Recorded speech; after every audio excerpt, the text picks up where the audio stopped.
we go. Let's see, post that. All right.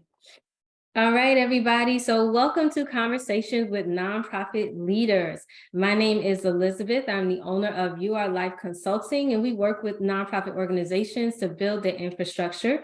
We do that through development and strategic planning. And today, we are so excited to bring to you all our conversations with NPO leaders. We have two amazing women NPO leaders today that are going to talk to you about some really important things that we need to know about our society and some of the things that we go through. And so I am going to present to you Ms. Jennifer Biggins. She is the president of Michael Hart's Academy, and Ms. Stephanie A. Wynn, who is the president of the Stephanie A. Wynn Foundation. And I'm going to hand it over to them to introduce themselves. So again, make sure you are liking the video today. Make sure you're sharing it out on your timelines. We want to make sure that everyone is able to watch this video and get some great information today. So Ms. Jennifer, take it away. Hello, everyone. Michael Hart Academy is a nonprofit organization. We all know that part. We are a camp that provides for special needs children from the age of 8 to 21, spring, winter, and summer breaks. So we do a lot of community activities. We try to expose them to different activities and enhance their meaningful life. We also have a community dance that we do once a month for all individuals between the age of 21 and up, even group homes and individuals that live on their own.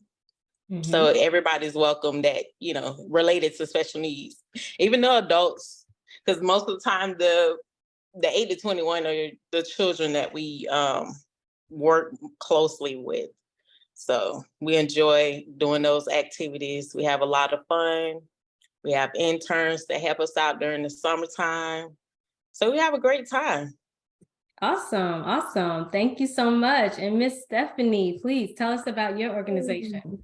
Good evening, everybody. Thank you so much, Elizabeth, for allowing us to be here this evening. So my name is Stephanie A. Wynn. I'm the president of the Stephanie A. Wynn Foundation, where it's a 501c3, where our mission is to remove the health and financial disparities that underserved African Americans face, specifically those who are diagnosed with Crohn's and ulcerative colitis. Our goal really is truly to remove these barriers. We talk about data and, we collect all this data and get numbers, but there's no action taken in the IBD community. And what we here at the Stephanie A. Wynn Foundation want to do is bridge the gap between the patient and the provider so that the patient can become an advocate for their health. And so what I found, because I am an IBD survivor, I found that there aren't any IBD patient navigation programs out here for people that look like me, specifically, and based off of my zip code, there aren't any educational resources either. So when you talk about IBD, most people think that it's IBS, which is inflammatory bowel, irritable bowel syndrome.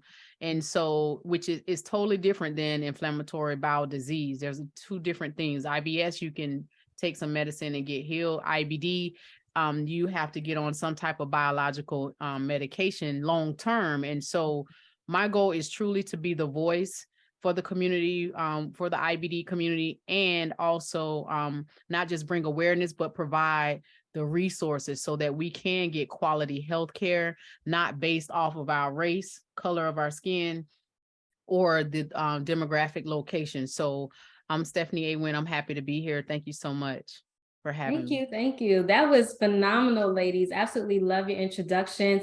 I'm so glad you all are with us here today so that we can talk about this topic that we have. And we're going to talk a little bit more about individuals that have intellectual disabilities, as well as like Miss Stephanie said, individuals that have IBD, and then also understanding the difference between IBD and IBS as well. And these are really big things to understand in our community, because so many people walk around with these ailments, and you know, on the outside we may not know. So how do we deal with it? How do we come about it? And that kind of leads me into getting into this live and just wanting to know a little bit more about, you know, what brought you to this field of work? Like, what was that thing that said, okay, I'm going to start this nonprofit and tell this information for everybody? Miss Jennifer? It was, well, I wanted to start something, well, It's all right, I take your time. yeah. I wanted to start something in representative of my son, Michael. He was 14, he passed 10 years ago. Specific. I'm sorry, go ahead. Oh, okay.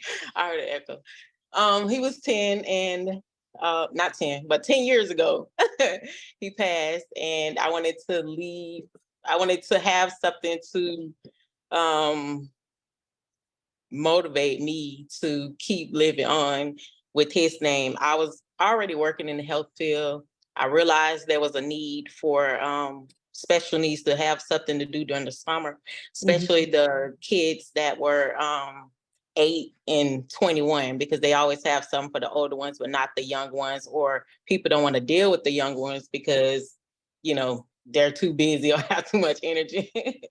So I started the nonprofit, you know, to have something for them to do, and to, you know, just start them with educating and learning different things that they need to prepare for when it's time for them to live on their own, and not just when they're living with their parents, because half the time they're not able to teach them and Right.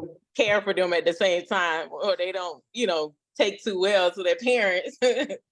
So No, I absolutely love it. And I love what you said about working with them to be able to take care of themselves after. You know, I think oftentimes we think about a lot of the services that are given are for school-aged youth. And so what happens when these school-aged youth actually age out of the school system?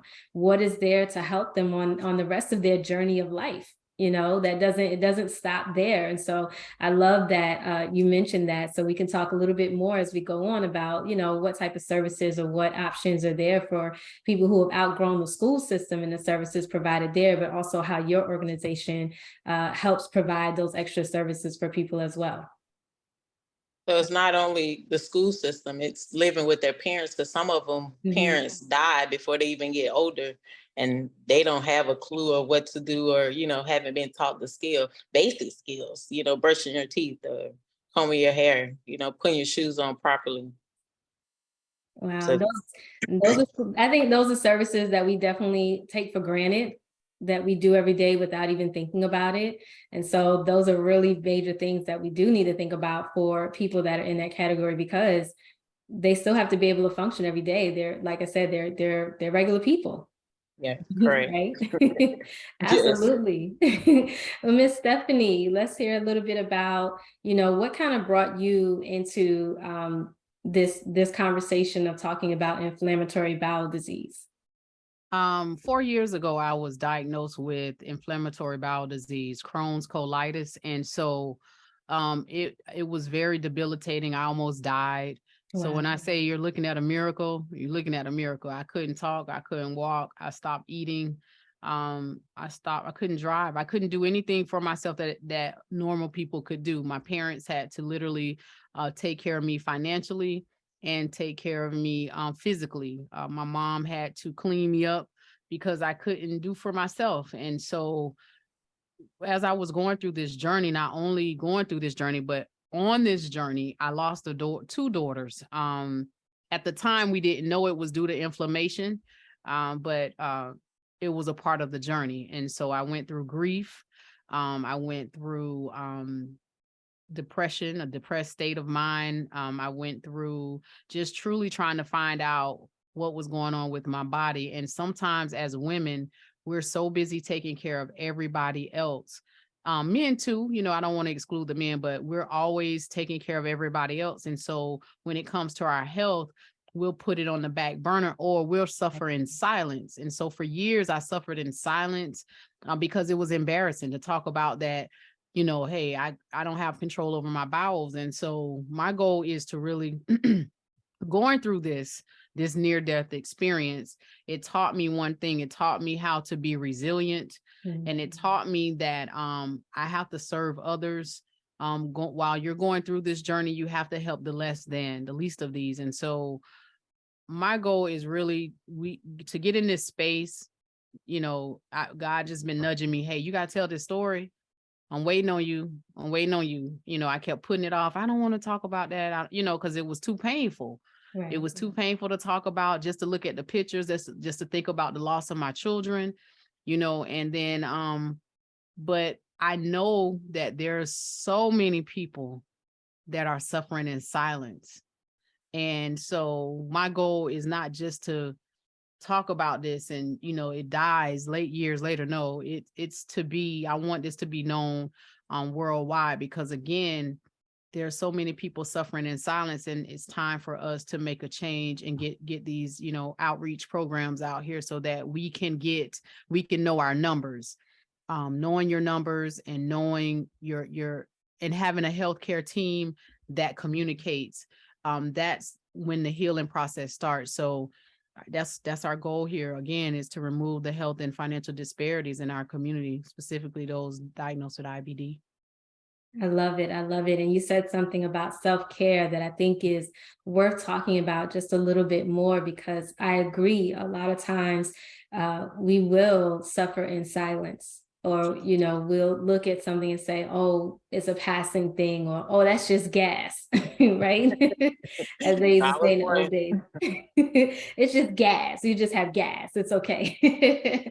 But the reality is that we do need to be getting checked out, and we do need to listen to our bodies. And I remember I was having a conversation one time about self-care, and, I told someone how, like, just with me, I ended up having a panic attack at work and they ambulanced me to the hospital. And because I wasn't listening to my body, because I wasn't paying attention to the cues and what it was telling me, and just dealing with it, and that's a major thing when it comes to self-care. Like, you have to listen to your body. I know oftentimes it's like, oh, I'm getting my hair done, I'm getting my nails done. To me personally, that's not self-care, that's maintenance, that's grooming. To me, for me, self-care is more or less, like you said, listening to your body, being able to decide when you need to do that, having your doctors involved in your medical, and staying on top of them. That is major to me. I know my doctors, they hate me because I'm always everything. I'm on the phone. We're going to figure this out, whatever it is.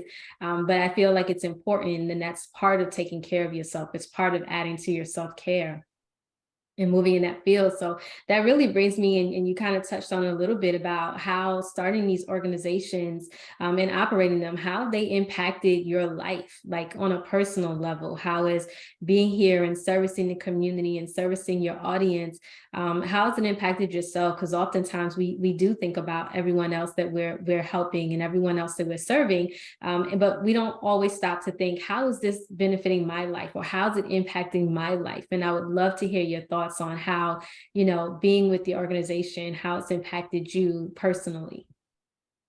That's to either one of you. Well, I'm sorry. It impacted my life because it gave me a sense of purpose. I enjoy taking care of the special needs. I love, advocating. I love the fact that, I'm still living on through, having to live on through my son, going from a paid provider to a natural support. That's big for me, and a lot of my clients start that way and they age out, but I still be in contact with them. They still call me like every day. Like, I haven't worked with a client in years, and he still call me and let me know that his birthday is coming and I need to call him on his birthday. Absolutely. Which I love it. So. And it sounds like, kind of the impact is like becoming a part of their family. Yes. They include you in their life and they include you in what's going on. And that's awesome, Right. Like, That's what it feels like. I still have lots and lots of family. I mean, big families are great. I'm from a Right. big family. I love it. Absolutely love it. Miss Stephanie? So how I got involved. So that's the question, how I got involved, right? With the Like, how's it organization. impacted your life? So it has tremendously impacted my life because I know this is much needed. Even when I was afraid to even step out on faith and say, hey, I gotta talk about this. As I'm talking about it, I'm getting, I get inboxes, hey, I'm glad you're speaking up about this topic because you're removing the stigma about, the Crohn's and colitis community that we have. So the impact it hasn't really hit me yet. It has, but it hasn't. But I've definitely, I can tell you, like, this is a passion of mine. Like, it's almost like I wake up every morning and I look forward to doing this, serving in this foundation. And so now I understand when they say, well, you can wake up and you go to bed, you're excited, you wake up, you're excited, then you know that that's where you're supposed to be. It never gets old for me. Now, are there ups and downs and challenges? Absolutely. But I truly believe, like, I'm working in my purpose, and I'm passionate about it. So yeah. Yes, working in purpose is awesome. That's why y'all see me with nonprofits all the time. All the time. It's like, I'm here, y'all. Okay, let's go. But yeah, definitely working in a purpose. And I love the passion behind it. We can just tell from having this conversation with each of you that with starting the organization and operating it, that it is the passion that kind of drives you for what you're doing. But also I hear it's also your audience, the people that you're serving, the people that you're taking care of, that the people whose lives are being changed by the information or the services that you're providing for them. And that's major. That's one of the key components of having a nonprofit organization and being that great leader within your organization. Is helping them. And so I definitely applaud both of you for that. And I definitely look forward to staying, continuing to follow your growth, continuing to follow the organization's growth, because I see that you guys are doing absolutely marvelous things here in the community. And so if I just had one question to ask, it would be, what is that one thing that you want your audience to know about the mission of your organization, right? So we talked about why you started it and how it's impacted your life, but we're going to focus a little bit more on the organization and the services that the organization brings to the community. And so what's that one thing, like that one question that people always ask you when it comes to learning about the cause of your organization? And we'll start with Miss Stephanie. Well, I get multiple questions, but the one question, so the one question that I'm often asked is, how do I get the sponsorships that I received? And so, or how do I, find these people that, we build. It's all about, again, serving. You have to serve. Whether you're a nonprofit or for-profit, you have to serve first. And then when you're serving, you have to be intentional about building a relationship. It's not about just the acts or what you need. Like, how can you build or cultivate this relationship so that can be much more than just the dollars? Because the money is going to come. Right. It's all about building relationships with people, and like we talked about before the live, being in a position to receive everything that you're asking for. So sometimes you got to be clear on what it is that you need, and that's it. Just be in a position to receive what it is that you're asking for. Right. And a lot of that takes preparation. I love that you taught it, because we talked before the live, and that's definitely one of the things that I always try to get people to understand. And, the money will come. Building those relationships is absolutely key. We hear it said sometimes, it's not what you know, it's who you know. And so that's where those relationships really come in handy. And it's not so much that the money gets handed to you, but also that you build those connections. Mhm. Every person that you come in contact with can be a support for your organization, no Yes. matter, and there's so many different areas or ways that they can support your organization. Money is just one way, right? But there's so many different ways that someone can support your organization. So I love that being the thing, because that's major for a lot of nonprofit leaders to understand. So thank you for sharing that with us. Miss Jennifer? I'll say the one question that I get all the time are you embarrassed? Do you be embarrassed? No. No, I'm not embarrassed. I can yell, scream, kick. I'm not embarrassed at all. I love it, It's let me know that I'm doing something right and we're going in the right direction. But don't stand over there and just look at me and then assume something's going wrong because they're using the only voice that they have. Because when you're dealing with nonverbal, what are they doing? Screaming, yelling, trying to give you a clue of what they need, because they can't physically say, stop, leave me alone. I don't want to talk no more. I don't want to do this. And they have to do it, or it's something that they need to do. So just ask me, is there everything okay? Or do you need help with something, before you go picking up your phone, dialing 911 and thinking I'm about to hurt somebody or I'm being hurting them, because that happened, and in this field, we get those people that stand there and look and, so that's very important to me, because you lose your life over something so simple that, you didn't even ask the question and you don't even know what the situation is, just observing and seeing that it looks wrong. And technically it's right because they're nonverbal and they're trying to tell me something. So, Got it. So what would you say to somebody who is seeing that? Like, what are some of the questions that they could ask if they're seeing a situation similar to that, but not quite sure as to what's going on? Because I feel like the normal nature of a person is they want to help. right. They want to help, and because they're not sure of the situation, that maybe contacting 911 is right. the safest or best way that they can see in that moment. Right. But for our listeners, for the people that are watching this, what are some of the things that can be done if we walk up on a situation such as what you're talking about?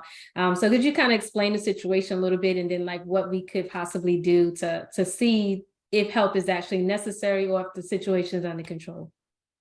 Well, first, I'm not going to be able to really talk to you because I'm dealing with an issue. So, and if I say I got it, it's okay. He's just having a temperature, or they nonverbal. So we're trying to figure this out. Or if I say, oh no, they're about to run, call 911.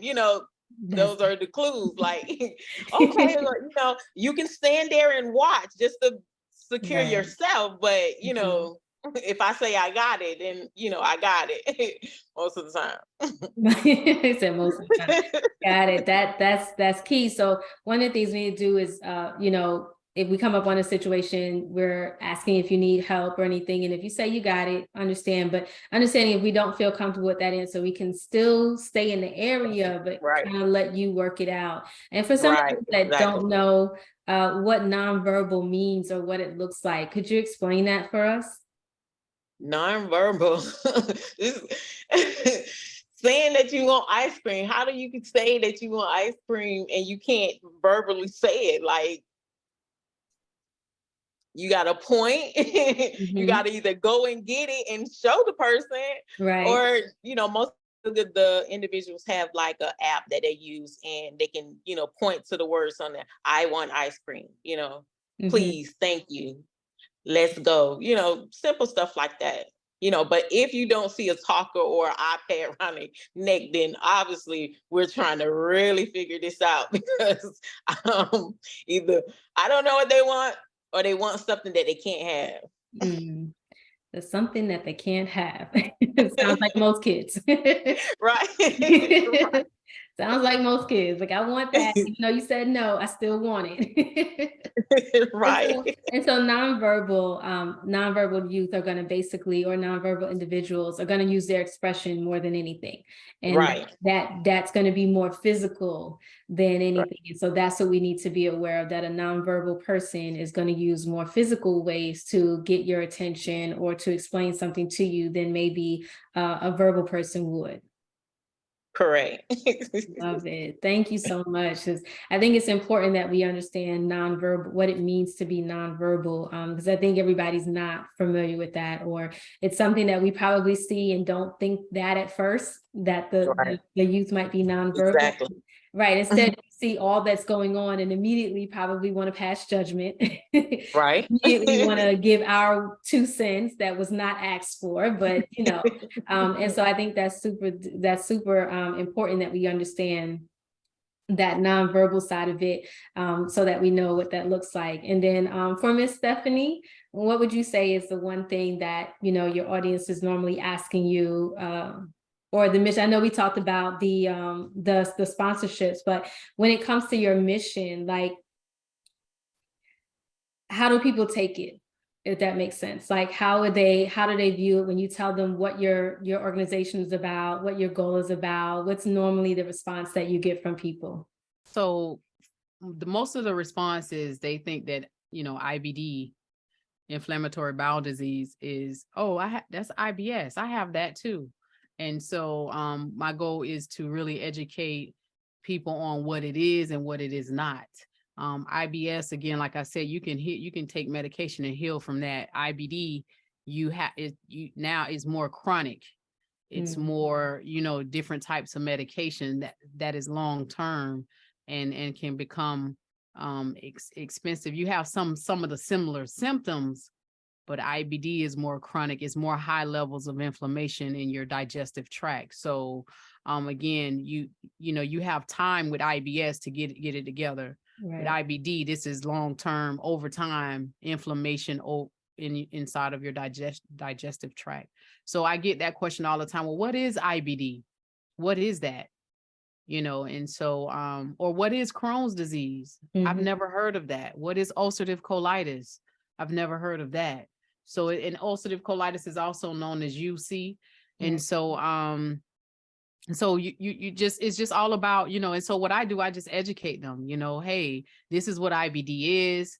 This is what Crohn's disease is. This is what ulcerative colitis is. So, even on our podcast, we talk about what those are. We break down IBD, and then we break down what Crohn's is. We break down what ulcerative colitis is. We talk about IBD versus IBS. And so people can really understand what it is and what it is not. So I get that all the time. Like, what is that? So I get that all the time. Right. And like we talked about in the live, I just found out what UC was like in the last year.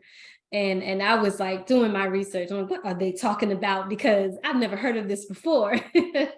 And, it's interesting when you start doing research like that and you get to see some of the things that surround it, and how it affects your body and what you can eat and what you can't eat. And, does nutrition ever, like, do people ever ask you about that nutrition side of it? Like, is there any food that we could eat that would maybe be a little different? That would help. So with IBD, it's just like with any other chronic illness, there's no one size fit all. So how IBD may affect you differently than it affect me. There may be some foods that you can still eat that I can't eat. So for me, I eliminate all, I haven't had soda since 2006. So Wow. I don't drink any soda products. I stay away from carbonated drinks. I try my hardest to stay away from sugar, because sugar is also a culprit in your gut. When you're dealing with a digestive condition, you have to really, really get down to like it's almost like a process of eliminating foods, what works for you and what doesn't work for you. So for me, I tell people all the time, like, I tried every diet there was: vegan, vegetarian, keto, paleo, plant-based. I tried them all. And so, and none of them worked for me. It was just a matter of me knowing like, okay, let me get my blood type. Let me look and see what foods are acidic and what foods are alkaline. And so that worked for me. Now, that may not work for other people. That's why it's important that you have a healthcare team that can help you with understanding like, okay, here's the issues that I have, here's my numbers, and this is what you need to stay away from. So I don't eat like beef, pork. I stay away from chicken. Fish is more of my because I can't digest that food. It just, you know, you can't. Wow. With IBD, you can't, it's hard to digest. Whereas someone normal, they can digest those types of foods. So I stay away from hard foods, fried foods. And so you can live. Like I said, I'm a living witness. You can live through this. You just have, it's all in your mindset, one, and it's all in how bad you want to live. Right. So, you know, if you're used to eating or drinking sodas and you know, or even energy drinks, like at some point your stomach is going to have a problem. And so you have to be careful with that, because your gut is like, it's like it's your engine. You know, we think our heart is our engine, but your gut is the engine to your digestive system. That affects all of the other systems, your nervous system, your cardiovascular system, like all of the systems it affects. And so it is so important to understand like what you can and cannot eat in the beginning. And so that's what I did. I just learned early on the foods that would, me and my mom, we would go to different grocery stores and we would pick out the fruits and vegetables that I could eat, and we would just stick to that. So zucchini and squash became my, like, that's what we ate, right, every day. And it was like, I'm tired of eating this, but that's all I could eat for a while. You know, Wow. sweet potatoes was one of the other ones that I would eat because of the consistency. So, you know, as I started getting better, I could start incorporating more healthy foods, but I don't dare, you know, if I'm in the bed or if I'm sick or ill, the first thing my family say, okay, what did you eat? So we know if you ate something, you know. Right. And so, you know, is it hard and does it get frustrating? Absolutely. It even to the point to where sometimes it stresses me out, because I'm invited to a lot of gatherings, but I don't go because I don't want to put myself in a position to, okay, they have some food here, I might want to try that food. And you know, sometimes you don't have the strength to like say no, especially if you've been going through something like this. I'm gonna just try this one time, but you try it one time and it'll have you laid out for days. So it's all in moderations. I think, again, getting the understanding of what you can and cannot eat will help you. But yeah, I definitely I took a food pairing class to learn how to pair my foods. I don't eat fruits with vegetables because fruits and vegetables, vegetables, they stabilize you, and fruits, they stimulate you. So if you're eating both of them at the same time, just imagine what your digestive system is working hard overtime to do something. Right. And so I had to learn a lot of things, like you either drink 30 minutes before you eat or you drink 30 minutes after you eat. Like I had to literally learn how to eat all over again. I had to learn how to chew and breathe at the same time, so I can understand when a baby is learning how to, you know, drink a bottle and they breathe in and they drink, you know. I had to learn all of it. Was like going back into a child mode and learning everything all over again. So again, it's a journey, to say the least. But our goal here at the Stephanie A. Wynn Foundation is really to educate our community. And so we have the Let's Talk IBD Health and Wellness Symposium coming up so that we can continue on our mission. Yes, I love it. And thank you for being so open and so candid with us. That is a lot. And I asked a question about nutrition because it's something that I definitely struggle with in my own medical term. And so I'm like, how am I going to do all of this? Because, you know, and I'm okay with the sodas, but there's definitely things that walking in this type of lifestyle definitely makes you rethink a lot of things, and I love how you explain just, taking care of what works for you, and so a lot of the things that people are telling you to do may not work for you. And so it sounds like it was a lot of trials that you had to go through. Absolutely. Trials, a lot of, tears, a lot of sweat and tears, and, I want to also say too, Elizabeth, like, there's so many things out here on the market. What's everybody want to do, get like results quick, validation, instant gratification. And so when you're talking about your health, in order to take back your health, you really have to understand what you're putting in your body. You really have to understand the science behind your body. Like this condition pushed me into menopause. Like a person that's like 55, 60 years old, and so, and I'm only being transparent because people really need to understand the things that your body goes through. Again, we suffer a lot in silence. And so we have to stop, we have to put the pride aside. We have to put our egos aside, and we have to really sometimes be vulnerable with our healthcare providers and say, hey, there's something going on. I need to find out what's going on, and I need results now. If you're going to the bathroom and it feel like you have the urgency to go and there's nothing there, or if you have blood in your in the toilet, that's not good. You know how there's so many people that go through this.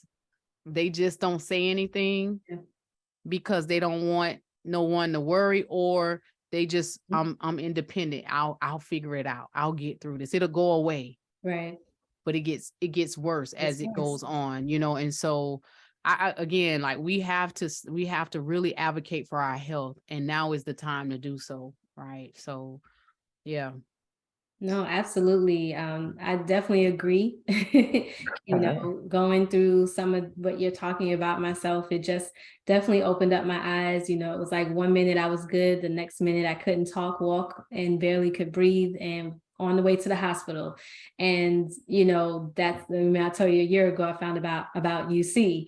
And that's when all of that came up. But part of that was not listening to my body. Part of that was, and some of it, and correct me if I'm wrong, but some of it doesn't necessarily, it just happens in a way. And when I say that, I mean, like I was told, like, your body just changed, like your body just goes through these different changes, and part of those changes, this is what happened. And that's kind of how my diagnosis was kind of explained to me. And I was like, all right.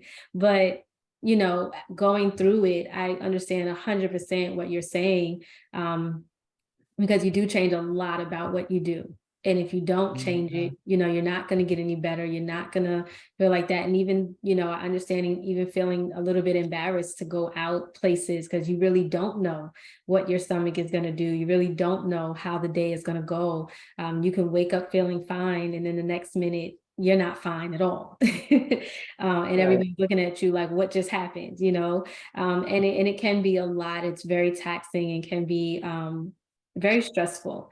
So I thank you so much for being so open and so candid about it. I think what you are talking about is very important to our community, very, very important, especially from a health and wellness standpoint, because there's so much that we don't know that is going on with our bodies, and we don't know how to explain it. And no, y'all, it's not gas. I don't care what your grandma's mama told you. Don't drink a ginger ale and think you're gonna be all right. A lot of this does take testing. It takes testing, and it takes time and patience, and that's one of the key things that I had to learn about, was the patience side, because I wanted everything to be better right away. Like, I can't do this, I can't live, I can't function. Reality is you can. You just have to figure out how it works for you. And I think that's really important. So thank you so much, Stephanie, for being so open and so candid with us. I love your story. We'll definitely be checking out the Health and Wellness Symposium. And what was the date for that again? It is March the 25th. It starts at 9 a.m. It's on a Saturday, and registration is free to the public. And I will put the link at the bottom for those who are interested in the comments, for those that are interested in attending. but it's Yes. free to the public. Awesome. So anyone that's looking to attend the Let's Talk Inflammatory Bowel Disease Health and Wellness Symposium, that is going to take place on March 25th. We will get that information out to you. If you check the comments, if you're watching the replay, it's coming. Just check the comments and you'll see how to register for that on March 25th. And I'm so glad you're having this conversation. Listen, to everybody out there listening, please do not be embarrassed to have this conversation. It is one that you need to have because it does not just affect you, but it affects your family as well. It affects all those that are around you, that care for you, that support you. If you're a business owner, it may affect that too. I know for me, I was down for like 2 weeks and that was major. It was absolutely major as a business owner to be down for that long and not be able to do what you need to do. So definitely make sure you have that open conversation. If you're not sure, this is a great place to get that type of information. Ask those questions, and then you can be better prepared when you walk into your health professional's office to say, no, this is what it is. And I don't know about y'all, but I self-diagnose myself all the time. I'm just saying. and that's the issue. We self-diagnose and we haven't even went to a doctor, and that's where we as a community, we have to do better. We do. Gotta do better. We gotta do better. We gotta do better. Yes, I walk in, I'm like, yes, Dr. So-and-so, let me tell you what I think, but I've gotten away from that somewhat, and more so what I do is, and tell me, Dr. Stephanie, if this is a great way to handle it, but my advice would be to track your stuff, what you're eating, how you're feeling, what differences you're feeling in your body. Again, it may just be gas, but if you don't pass it and you still have those feelings 2-3 hours later, it's probably not.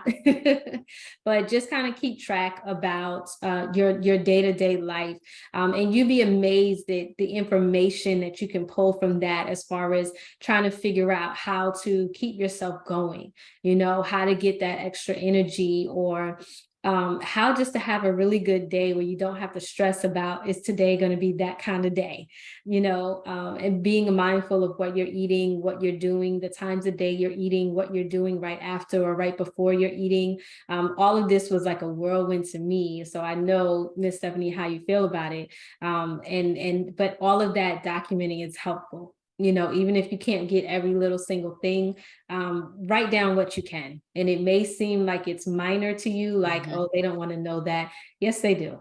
And those little things are the things that help put the pieces together as far as what's going on, so that's my medical spiel. Well, not medical, I'm not a medical professional, but that's my 2 cents on that, but just like Miss Stephanie, just kind of helping you guys understand, something that I've gone through as well, and things that I've done to help that move along, to get to where I am today, where I don't have that stress anymore. And I pretty much know how to go throughout my day. Yes, there's some days where I'm like, okay, today wasn't a good day. And there's other days that it is. It's a great and fabulous day. And I'm proud to say that today I have more good days than I have bad days. So to me, that's a plus. Absolutely. Absolutely. Absolutely. That is a plus. That is a plus. That is a plus.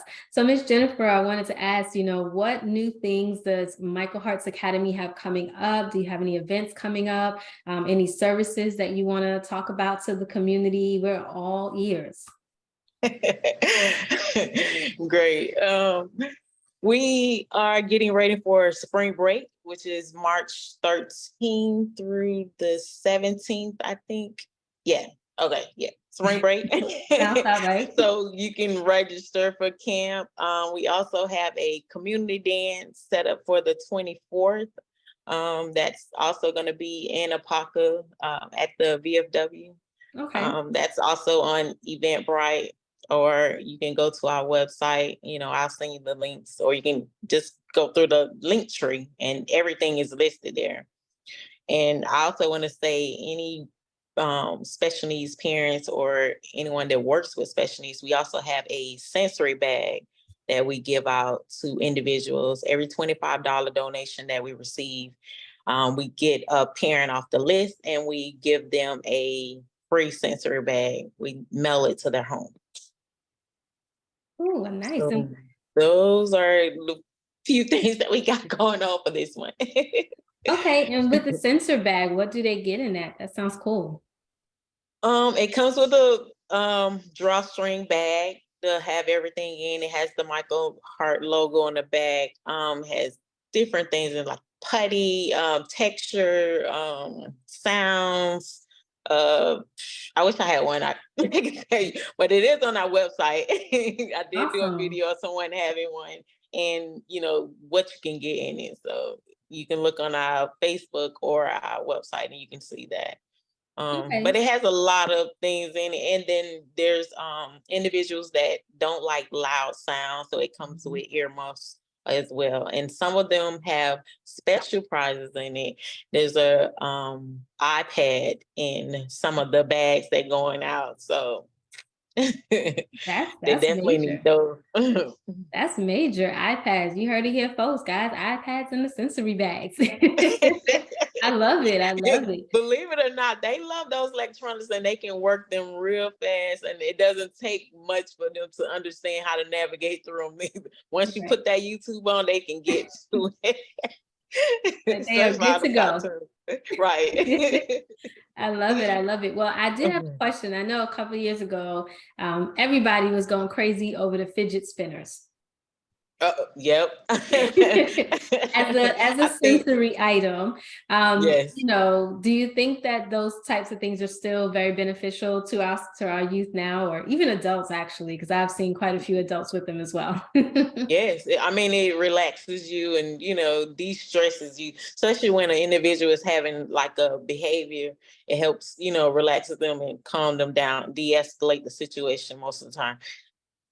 Awesome. So speaking about de-escalating the situation, like, do you have any advice for people that may be trying to figure out how to de-escalate the situation with their youth? And when I say de-escalate, I mean, it doesn't have to be on 20, sometimes de-escalation is just getting them to be quiet long enough so you can talk to them, But do you have any advice for any of our parents or educators out here that may encounter that with any of their students or their youth? I don't know what to say, because each situation is different. Because if you're talking about a nonverbal, then you got to kind of work with them. You got to let them lead you to what they want so that they can calm down by showing you. And then you can talk to them and say, no, you can't have this right now. You need to have dinner first before you, have this candy or, a little pop or something. I don't know, or if it's, an individual that's having a behavior, you have to let that behavior kind of runs out, a little bit before you can get in there, because they're not going to be able to hear you or, because they're having this meltdown, Right. Understood. I asked because I know there's a lot of parents that are probably looking at the kids right now like, okay, try me today. Right. And sometimes, just letting them just, have their own moment. They spazzing out like, okay, well, just spazz out. I wait, now are you ready? And then it's like, they all tired and now they want to talk and they need help. It's like, can you help me? Okay, Absolutely. now I can help you because you took 5 minutes, but I can help you now. Right. And just patience. Right. Patience, it sounds like it's one of those things that you definitely want to have. And I know sometimes it's hard to have patience in every situation, Right. But I think what I hear from this is like when you understand, where your child is at, then you can learn better how to assess their situation, and help them kind of work through it as best as they can, so that they can, express to you what they need, what their concerns are, or what it is that they want, etc. And so that does take a little bit of patience, a little bit of understanding, or being clever about how you getting into it or getting out of it. Because if you're in the store and they want you to buy something, hey, okay, put this on the counter, and then you tell the clerk, we're not gonna bring this up, okay? As soon as you put everything in the bag and give me the bag, so I'm gonna give him the bag, and then we're gonna take off, okay? Right. We're gonna go. No, absolutely. I love that. I love that. Strategy. That's a great way to remind parents that sometimes you got to kind of bypass some of that and kind of work it the way you can to to make the situation the best that it is. And Right. I love that. Absolutely love that. So ladies, I want to say thank you. We are rounding out our time, but I want to thank each one of you for coming on today and speaking with us, having our conversation with NPO leaders. We're so excited about what you're doing in the community, the services you provide, the help that you give, the education that you provided just today alone has been phenomenal. And I really want to applaud each one of you and thank you for being here. Thank you for sharing your stories openly and candidly. And I'm going to ask if either one of you have any final thoughts, and then we're going to wrap it up. I just want to thank you so much for, letting us be a part of your platform today. And, like I said, for those that are listening, whether it's on the replay or live, please, you got to know your numbers. It's time for us to take back our health, but healing doesn't start until you take the first step. So healing begins with you. Thank you so much. I love it. I love it. Miss Jennifer? Thank you for, allowing me to be here and work this kink out. Yes. But just remember that, sharing goes a long way. Doing something small, liking, sharing it with someone else on your Facebook or your social media. You don't have to physically be there if you can't be there, Absolutely. So, support, period. Yes, support is major. We love supporting. And like I said at the beginning of this, this platform is set up to be a support, to be a help for our nonprofit leaders, to really help you guys expand on what you do, reach the masses, let them know what your organization provides, the services you have. And so I'm really excited that you guys are here. This is our first episode. So yay, we did great. Right. And for everyone that is on the back. right. And for everyone that is watching and listening, I do hope you guys will tune in again. Our next conversation with NPO leaders will be March 18th at 6 p.m. We will be posting about that shortly. We hope that you will tune in as we speak with some more wonderful and amazing nonprofit leaders out here in the community. And we get to share with you what they do and go from there. So thank you all so much. On that note, we're going to say we hope you have a wonderful day, and we'll talk to you all later.